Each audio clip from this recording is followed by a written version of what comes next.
Hello, good morning everyone. Welcome back to my new video. तर आता वाजले आहेत सकाळचे 6:30 झाले आहेत. तर आज आहे 15 ऑगस्ट. सर्वांना स्वातंत्र्य दिनाच्या हार्दिक शुभेच्छा.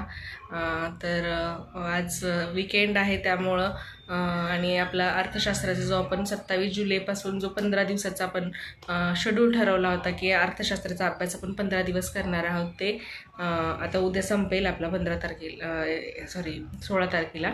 तर 15 आणि 16 हे 2 दिवस मी फक्त रिव्हिजन करणार आहे. सॅटर्डे संडे आहे आणि सुट्टी आहे. घरात एवढं म्हणजे टिफिनचं वगैरे टेन्शन नाही, त्यामुळं मी फक्त रिव्हिजन करणार आहे. आणि सॅटर्डे संडे असल्यामुळं कुठेतरी बाहेर जाणं होतं, काहीतरी कोणीतरी पाहुणे येतात और आपण कुठेतरी जातो, त्यामुळं इतका वेळ नाही भेटत. सगळे घरीच असतात त्यामुळं वेळ नाही भेटत. त्यामुळं फक्त मी आज रिव्हिजन करणार आहे. माझं जे अर्थशास्त्राचा झाला आहे अभ्यास तोच करणार आहे. तर चला मग आपण स्टार्ट करूयात अभ्यास. तुम्ही स्टार्ट केला आहात का? तुमचाही किती झाला आहे अभ्यास आज? म्हणजे तुम्ही जे ठरवलं होतं ते गोल तुम्ही पूर्ण केला आहात का, हे मला नक्की कमेंटमध्ये सांगा. तर चला आपण करूयात अभ्यास अर्थशास्त्राचा आणि भेटू आपण थोड्या वेळानं. ॲज पर आपलं PYQ आणि PYQच्या क्वेश्चननुसार मी जे महत्त्वाचे टॉपिक आहेत तेच केले आहे अर्थशास्त्राचं. त्यामध्ये राष्ट्रीय उत्पन्नाचे मोजमापन, भारताची राष्ट्रीय उत्पन्नाचे मोजमापन, नंतर आर्थिक नियोजन, मानव विकास परत दारिद्र्य, रोजगार, बेरोजगारी, लोकसंख्या, भारताची लोकसंख्या, भारतीय वित्तीय व्यवस्था, बँकिंगचे सगळे चॅप्टर्स, नंतर हे किंमत, पैसा, नाणी हे जे आहेत ते, नंतर हे कर, कृषी क्षेत्र, उद्योगक्षेत्र आणि सेवा क्षेत्र, हे इतकंच मी केलं आहे. तर हेच इम्पॉर्टंट टॉपिक आहेत, यावरच जास्त क्वेश्चन पडले जातात, त्यामुळे मी हेच केलं आहे. 1-2 दिवस जेव्हा आपण अभ्यास करतो तेव्हा आपल्याला वाटतं की या सब्जेक्टचा आपला अभ्यास झाला आहे, पण जेव्हा आपण रिव्हिजन करतो, जेव्हा आपण PYQ पाहतो, क्वेश्चनची म्हणजे लेवल कोणत्या लेवलचे क्वेश्चन आहेत हे जेव्हा पाहतो तेव्हा आपल्याला समजतं की आपला अभ्यास योग्य दिशेने योग्य झाला आहे का नाही. आणि त्यासाठी आपल्याला रिव्हिजन करणं खूप इम्पॉर्टंट आहे. रिव्हिजन केल्याशिवाय म्हणजे लक्षात राहत नाही.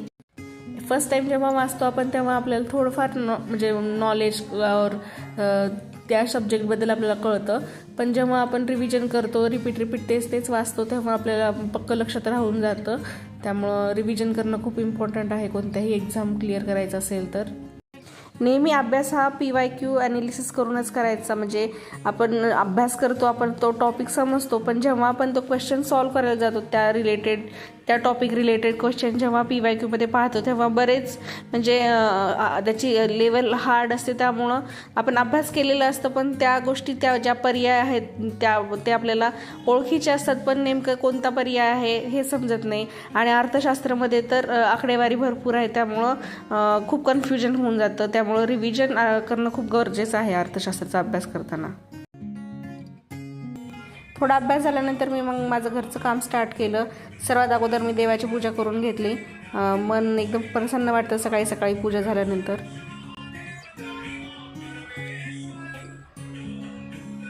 त्यानंतर मी लगेच नाश्त्याची तयारी केली. आज नाश्त्यामध्ये आलू पराठा बनवला होता. आज सुट्टी असल्यामुळं निवांतच होतं सर्व, घाई नव्हती स्वयंपाकाची वगैरे. वीकेंडला सर्वांना सुट्टी असते, त्यामुळं काही शॉपिंग वगैरे करायची असेल तर सॅटर्डे संडेलाच बाहेर जावं लागतं. तर तेच आम्ही बाहेर शॉपिंगसाठी आलेलो होतो.